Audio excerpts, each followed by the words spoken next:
Bonjour tout le monde et bienvenue à cette toute première épisode de notre nouvelle série. Cette émission aura pour but en fait de vous faire découvrir des entreprises et des commerces qui ont élu domicile dans notre belle région qui est le lac Saint-Jean.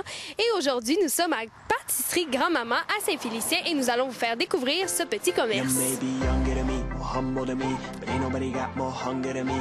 When they gonna tell me what I'm gonna be, I block them out to the side of the beat. And I've been vibing, my mind reside on islands when I be rhyming, riding, and now I finally found it. My sound is finally coming out the way I mean it when I write it. Every night I'm ripping at the weed and I'ma light it. Working in and out and I don't even get excited. If I had it though, I wouldn't care if people like it. But I don't, but I got this with a little dough in my pocket. Kids probably wouldn't go as hard as I do if I knew that I had another option.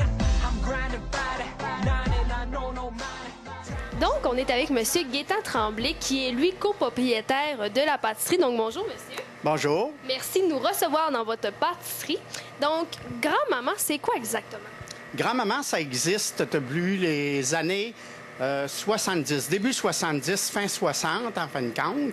C'est Mme Florida Gobeil qui a parti le commerce à l'époque. Ils ont commencé avec les légumes. Okay. Et puis, avec les années, c'était une ancienne cuisinière des chantiers. Et puis, à ce moment-là, ils vendaient des légumes. Et puis, quand le zoo a ouvert et le camping, c'est là que le commerce de la pâtisserie a repris naissance. Vu que c'était une ancienne cuisinière, les clients arrêtaient, puis ils voulaient manger, puis ils voulaient apporter des choses. C'est que là, à ce moment-là, à l'époque, elle servait des menus. Et puis, elle se trouvait à vendre des légumes. Et puis, avec ses filles, elle a parti le commerce. Nous, on a acheté en 2001. On a continué, en fin de compte, de faire la production qu'elle faisait. Et puis, on a rajouté des choses, amélioré des choses. Puis, c'est une vingtaine de produits, en fin de compte, qu'on cuisine encore artisanalement. Parce que c'est tous des produits qui sont faits à partir de la base de la farine, ici même. Là. Il n'y a rien qui arrive du prêt à cuire. Là. C'est vraiment la cuisson, la préparation, tout est fait. Comme notre pain de ménage est pétri à la main, c'est fait à partir de la base. Là. OK. Et puis, justement, est-ce que c'est ses recettes à elle, ces produits-là? Ou... Oui, c'est ses recettes à elle qu'on a gardées parce quand on a acheté le commerce en 2001, moi et mon épouse Thérèse, on a gardé les recettes et puis on a continué parce qu'on avait la chance d'être dans le guide du routard. Okay. À l'époque, le guide que les Européens te mettent eux-mêmes, t'inscrivent. Et puis justement, la semaine dernière, on avait la visite du routard justement qui venait vérifier si on avait encore la même qualité de produit et que c'était cuisine artisanale. Parce qu'on est considéré dans ce guide-là comme une institution. OK. Et puis là, pourquoi vous avez appelé ça? Bien, pourquoi ça a appelé Grand-Maman? Grand-Maman, bien, premièrement, c'est parce que Mme Florida Gobeil, c'était une grand-maman. Oui. Elle avait beaucoup de petits-enfants. Et puis ses filles, à l'époque, elle travaillait avec ses filles et puis ses petits-enfants. C'est que c'était comme d'adon vu que c'était une ancienne cuisinière des chantiers, c'était comme un beau nom à prendre pour le commerce. Et puis nous, on trouvait que c'était très intéressant aussi, vu que c'était cuisine artisanale. Là. Et puis là, je voudrais que vous me présentiez la femme qui est à côté de vous. Ça, c'est mon épouse, Thérèse Boily. Bonjour. Mon épouse, la cuisinière, c'est elle qui touche à tout, en fin de compte. Moi, je suis on pourrait dire l'adjoint. C'est qu'on travaille en équipe à l'année. On est ouvert à l'année. Le commerce est ouvert à l'année. Parce qu'on a 70 % de notre clientèle qui vient de l'extérieur de la région. Okay. C'est que ça, c'est durant toute l'année. On a beaucoup de clientèle de l'extérieur qui viennent chercher les produits, qui connaissent les produits par rapport à la qualité du produit et puis la façon de confectionner les produits aussi. Okay. Ça fait que, justement, la clientèle vienne ici spécialement pour venir chercher nos produits. OK. Là, vous êtes la cuisinière. Comment ça se passe dans la cuisine? Dans la cuisine, c'est beaucoup de travail parce que nous, on fait les produits à partir de la base. Hein? D'accord. Fait que, comme là, je ne pourrais pas être là longtemps parce que là, mon pain m'attend pour rentrer dans le four. Ah, OK. Fait que, parce que ce matin, on commence toujours par le pain parce que le pain, c'est assez long à faire. OK. Il faut le pétrir à la main, tout ça, comme à l'ancienne. Ah, OK. Oui, comme à l'ancienne. OK. Puis là, je comprends que vous offrez pas juste des services de pâtisserie, en fait. Là, on offre, en fin de compte, tous les petits produits, les petits pâtés à la viande, pâtés au poulet. On a même du canage. On a un permis, en fin de compte, avec la MAPAC pour pouvoir canner nos soupes aux gourganes, notre soupe aux pois, soupe aux légumes, les fèves au lard. On a le porc canné, le poulet canné, la poitrine de poulet seulement cannée. On a les crotons de porc et veau. Okay. Et puis on a aussi la sauce à spaghetti, le bœuf aux légumes, le ragoût de boulette. Puis on fait les marinades les aussi. confitures. Ah, OK. Oui. Confiture aux fraises, framboises, tout est fait ici à partir des petits fruits. OK. Puis est-ce qu'il est possible de déguster des choses ici ou... Il y a un menu qu'on fait ici pour offrir à la clientèle touristique du mois de juin aller jusqu'au mois de fin août, début septembre. OK. Mais le menu, c'est soupe aux gourganes, tourtière du lac Saint-Jean, servie avec un petit ketchup aux fruits maison qu'on a, et puis une petite salade de choux maison aussi qu'on fait. Et puis, vous avez la tarte au bleuet, une poigne de tarte au bleuet avec ça, et puis le breuvage. En fin de compte, c'est le menu typique du lac Saint-Jean. Ouais, c'est ça. Que le monde, le touriste extérieur veulent goûter. Oui, parce que j'imagine que vous avez beaucoup de Français ou d'Européens, en fait, qui viennent ici. Oui, c'est une grosse clientèle d'Européens qui vient le printemps et l'automne, même durant ce temps-ci de l'année. Ce matin, on avait des gens de la Suisse qui venaient déjeuner, les petits muffins au bleuet, une petite tarte, une petite galette, et puis ils mangeaient sur la terrasse, puis ils repartaient au zoo, puis après ça, ben ils ont acheté des produits pour sortir, parce que nous, notre priorité, en fin de compte, c'est de cuisiner les produits, et puis en différentes grandeurs de portions, les gens peuvent les acheter puis les apporter. Puis c'est déjà cuit, il reste rien qu'à réchauffer. OK. Puis là, ces produits-là, vous utilisez, j'imagine, des produits de la région. Oui, on essaye de prendre le plus possible de la région, naturellement. Comme le bleuet, on achète le bleuet sauvage à l'usine de congélation à l'année. C'est un bleuet quand même de classe moyenne, justement. C'est un bleuet 716 qu'on appelle. Et puis, c'est un bleuet assez sucré. Okay. Et puis, c'est une qualité de bleuet que ça prend pour nos produits à nous. Nous, on exige cette qualité-là de bleuet. Est-ce que vous pouvez m'expliquer un peu ce qu'on retrouve, en fait, sur votre comptoir actuellement?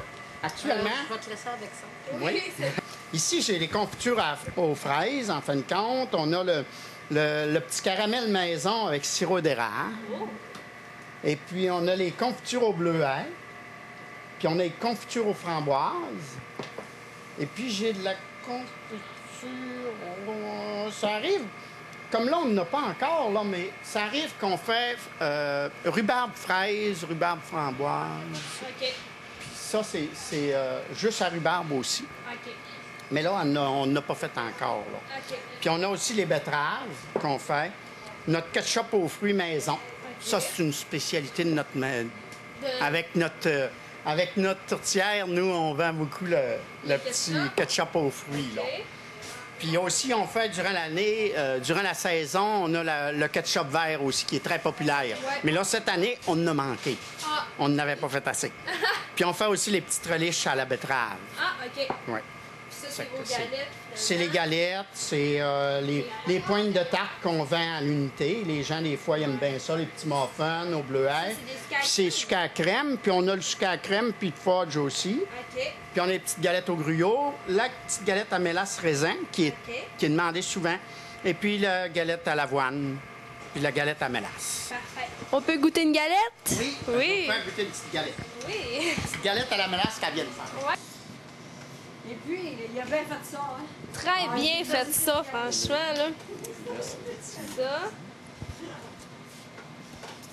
Je vais goûter. Dégustation de la galette à mélasse. Excellent. Excellent. Le pain est prêt à rentrer dans le four. C'est que là, elle va le mettre au four et puis après la cuisson, les gens peuvent savourer l'odeur en rentrant puis pouvoir venir le chercher pour le déguster. J'imagine que ça prend beaucoup de préparation, un peu comme ça. Le pain, en fin de compte, le matin, il faut le faire lever. Il faut préparer le pain, en fin de compte, pour qu'il lève et puis le peser, le mettre dans les plats pour pouvoir le cuire après. Là. C'est quand même plusieurs heures là, de préparation. J'ai commencé à 8 heures. Oui. Là, je le mets au four. Ah, Fait que ça veut dire que c'est un 5 heures comme une fraude pour le pain. Puis vous en faites tous les matins des pains comme ça? Oui, oui. Durant la saison, c'est tous les jours. Même ça, c'est une petite brosse. Là. Ah, OK, parce que des fois, vous en faites beaucoup plus? Le dôme. Oh, OK. Ah oui, puis des fois, à 3 heures, j'en ai plus. Ah, OK. Ceux-là qui en veulent absolument, qui vont au zoo, ils arrêtent, puis ils réservent pour leur prendre en passant. Ah, OK. Sinon, il y a des fois qui ont des surprises qui en ont pas. Puis, est-ce que vous faites seulement une sorte de pain ou il y a plusieurs Le pain de blé aussi. OK. Oui, le pain de blé, mais plus vers la fin de semaine, ça. OK. Que j'ai la demande, plus vers la fin de semaine. Parce que c'est plus difficile ou... Non, c'est la demande, selon la demande. OK. Oui. C'est des fours qu'on peut... parce que durant la saison touristique, on a beaucoup de réservations de tourtières.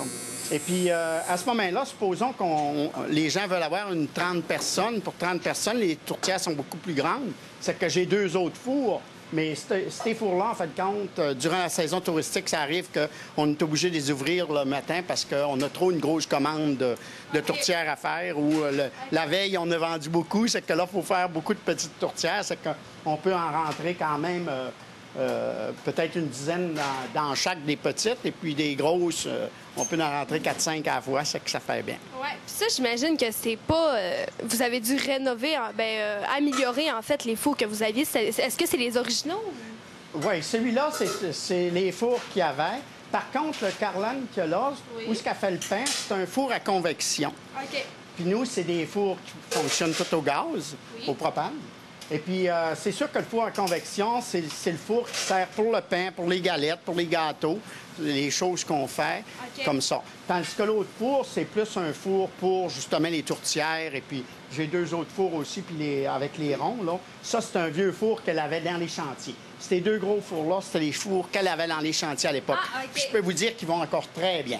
OK. Mais elle avait vraiment ouvert la boutique ici, en fait. Oui. Ici, ça a été ouvert dans les années, comme je vous dis, là, on parle des années fin 60, début 70. OK. Mais le nom de pâtisserie Grand-Maman a pris vraiment naissance en 70 avec l'avenue du zoo et puis la clientèle touristique qui était beaucoup plus nombreuse à l'époque parce qu'on parle de plusieurs clients à l'époque qui venaient visiter le zoo.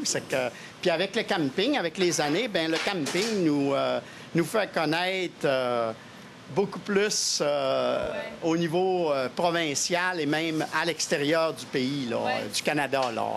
On a beaucoup de monde. On est rendu qu'on a beaucoup de clientèle de l'Abitibi, Québec, Montréal. Ça, c'est régulier durant l'année.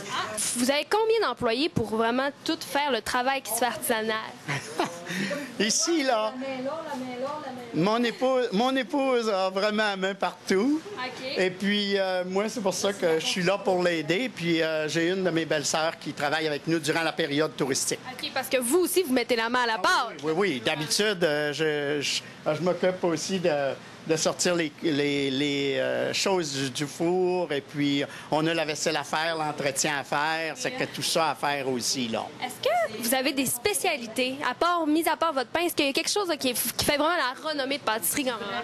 Je pense que c'est la soupe aux gourganes, tourtière, tarte au bleuet. C'est les produits qui sont faits à l'année ici par obligation parce que les gens nous en demandent à l'année. Puis on en fait aussi sur réservation pour des groupes pour sortir, des groupes de 25, 50, même jusqu'à 100 personnes. Ça arrive durant l'été qu'il y a des groupes qui viennent au camping et puis ils veulent se faire une grosse tourtière pour le souper. C'est qu'à ce moment-là, on leur fait le matin la tourtière et puis à la fin de journée, ils viennent chercher la tourtière chaude. Là. Ah, OK. Ouais. Dans le fond, on parle... C'est une pâtisserie, mais surtout, vos spécialités, c'est pas tout à fait des pâtisseries, finalement. Là. Non, parce que c'est sûr que quand les Français arrivent ici, ils nous disent souvent « Oui, mais une pâtisserie, c'est supposé être des petites choses comme des beignes ou des choses des croissants, des choses comme ça. Puis nous, ici, on n'en fait pas. » Mais à l'époque, grand-maman en faisait. Ah, ouais. C'est pour ça que ça portait le nom de pâtisserie, parce qu'elle avait quand même une production qui était différente de la nôtre. Il y a des produits, nous, qu'on a laissé tomber, parce qu'il y a d'autres commerces maintenant qui les font. Et puis nous, c'est pas... on a gardé, en fin de compte, les produits qui étaient le plus demandés, là. C'est pour ça que le pain, on le fait encore. Les galettes, on fait... tu sais, c'est des choses qu'on fait. Mais il y a des choses aussi, comme le petit gâteau, un petit renversé. Ça se trouve être un gâteau à cassonade avec guimauve jusqu'à la crème. Ça, on le fait durant l'été parce que ça demande... Les gens demandent beaucoup ce petit dessert-là. Comme les tartes au bleuet, les tartes comme là, c'est la rhubarbe. C'est que là, on fait des tartes au rhubarbe framboise, rhubarbe fraise, rhubarbe pomme ou rhubarbe tout seul. Finalement, en fait, votre menu change selon les saisons, mais aussi l'achalandage. Oui, oui, oui. Selon vraiment la saison des petits fruits, et puis c'est vraiment la période où ce que les petits fruits sortent, qu'il y a beaucoup de produits qui vont sortir par rapport, comme la rhubarbe, par contre, là, c'est le temps de la rhubarbe. C'est que là, ça n'en prend dans le comptoir, parce que les gens nous le demandent. Puis il y a des choses aussi que les gens connaissent depuis le temps, vu que ça fait quand même presque 40 ans maintenant qu'on est là, même peut-être un petit peu plus. C'est sûr que les gens qui connaissent les produits reviennent et puis ils demandent tel produit. C'est sûr qu'à ce moment-là, s'il nous en reste plus, ils vont passer le lendemain, vu qu'ils sont au camping, puis ils vont venir chercher les produits qu'ils ont besoin. Est-ce qu'on peut voir, en fait, un peu ce qui se prépare? Là, je vois votre femme cuisiner un peu. Est-ce qu'on peut voir ce qu'elle fait? Oui, vous pouvez... OK, ça, c'est une confiture au Oui, bleuet. confiture au bleuet. Que vous utilisez pour quoi exactement? Je la canne en pot et puis c'est pour vendre. Ah, OK. Les clients pour vendre. OK. Oui. Puis ici, vous avez sorti, en fait... Je viens de sortir des petites tourtières parce que, comme là, il est rendu passé 1 heure, il y a des clients qui vont revenir du zoo, puis ils prennent en passant, puis ils apportent ça. Puis ça, j'imagine que c'est pour environ une personne. 2 personnes. Là. OK. Oui, ça, c'est des 2 personnes. OK. Oui, parce qu'elle est quand même assez épaisse. Là. Puis j'ai de différentes grandeurs dans le four que s'ils sont plus. J'ai des 4 personnes, j'ai 6 personnes, 10 personnes. Ah, OK. Ça, c'est tous les jours que je n'en prépare pour le client qui passe, s'il veut avoir ça pour souper. Il peut la prendre puis l'apporter chez lui. Vous commencez à cuisiner à quelle heure environ? Disons qu'il y a des matins qu'on commence de bonne heure, ça peut être 6 heures, ça peut... selon la demande. Si j'ai des tourtières, mettons, commandées pour le midi, disons qu'on va commencer plus de bonne heure pour les mettre au four. OK, ouais, c'est sûr. Ça dépend toujours de la quantité. Ah, OK. Parce que, mettons, si j'ai une tourtière de 30 personnes, il faut qu'elle soit dans le four à 4 heures du matin. Oui, et ça commence à faire de bonne heure. Oui, c'est de bonne heure, puis c'est ça. On y va selon la clientèle, qu'est-ce qu'ils demandent. La différentes sortes de galettes qu'on fait, on a cassonade, blanche, chocolat, au gruyot ou à l'avoine. Ah, OK. Et puis, on a la galette au chocolat, c'est ça, je l'ai dit. Puis, c'est glacé soit à la vanille ou encore au sucre à la crème. Ah, le sucre à crème bien Je peux vous dire que ça fait fureur. Puis, on a les petits jauloux maison aussi qu'on fait ici. OK, parfait. Ce rouleau à pâte-là, pouvez-vous m'expliquer? Ça, là, c'est bien dangereux, un gros rouleau de main. Il faut être bien tranquille. Ça, il sert assez souvent. OK, Oui, vous sérieusement, il est là, parce que ça fait parler beaucoup les gens. Hein? Oui. Surtout les hommes, ils disent « Oups, là, tu dois être tranquille. » Parce que, justement, le rouleau à pâte, il sert très bien parce qu'il est beaucoup plus lourd que les petits rouleaux. OK. C'est pour rouler vraiment les grandes pâtes là, qu'on fait de 30 personnes, les pâtes à tourtière, oui. OK. Parce qu'il est beaucoup plus lourd et puis c'est idéal. OK, parfait. Ici, c'est les Dans- produits congelés. Là. Oui, ça, c'est les produits congelés. Parce qu'on a des gens qui partent à l'extérieur et puis avec le petit glaciaire, bien, ils mettent ça dans le petit glaciaire pour apporter à l'extérieur. Là. OK. C'est que- Puis là, on retrouve c'est- principalement des pâtés, des tartes. Oui, c'est ça. Des pâtés, des tartes. On a la pizza jardinière aussi, qui c'est une pâte de riz avec béchamel, fromage et puis des petits légumes dedans. Ça, c'est bien apprécié des gens, justement, qui sont végétariens. Ouais. Ça, c'est une recette que la fille à grand-maman avait faite au départ. OK. Puis on a gardé parce que c'est demandé, ça. C'est un produit qui est demandé. Et puis ça, on l'a toujours rien que dans le congelé, à moins que les gens le prennent la journée même, là. OK. Parce que c'est avec des produits, justement, qu'on ne peut pas garder longtemps au frigo. OK. Ici, on a maintenant les soupes, les crotons. Oui, c'est ça. Ici, c'est plus le canage, là, qu'on a... tout le bœuf aux légumes, la sauce à spaghetti, les crotons. Dans les crotons, on fait le croton de porc et veau, on fait le croton de porc et le croton de veau. Ouais. C'est que c'est les fèves au lard au sirop d'érable, puis les fèves au lard ordinaires. OK. Puis on a les petits pots de cubes de porc cuits, puis le poulet, la poitrine de poulet aussi qui est cuit. OK. Puis on a la soupe aux pois, soupe aux gourganes, puis soupe aux légumes qu'on vend aussi en canard. OK. Puis ici, finalement, on retrouve tout ce qui n'est pas congelé. Tout ce qui n'est pas congelé, si les gens veulent avoir les produits pour le souper ou pour le lendemain, justement, ils viennent. C'est là que c'est vraiment notre gros travail, c'est ça ici, là. C'est vraiment qu'est-ce qu'il y a dans les comptoirs. Faut toujours qu'on ait des choses pour, justement, que ça soit prêt à sortir. Puis tous nos produits, tout est cuit. OK. C'est que les gens sont sûrs et certains que... parce que la cuisson d'une tourtière, il ne faut pas oublier que c'est important. Ouais. Il faut que ça soit préparé correctement, mais la cuisson a un jeu à jouer aussi. Ouais, parce que c'est pas, si c'est cuit trop vite ou si c'est cuit pas assez vite, le goût peut varier, puis ça peut être plus sec, ça peut être moins bon. OK. Fait que finalement, là, il nous reste plus qu'à réchauffer, puis le soir, on est prêt. C'est plus rapide pour le souper. Là. Oui, c'est ça. Puis on donne toujours des petits conseils aux gens aussi de la façon pour pas manquer leur coup quand ils...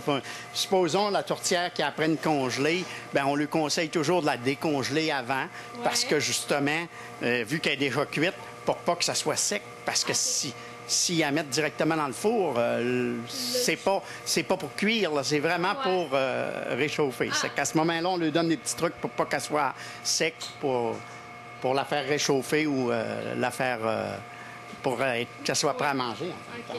C'est ainsi que se termine notre visite à la pâtisserie Grand-Maman. D'ailleurs, vous voyez, les gens ont été très accueillants.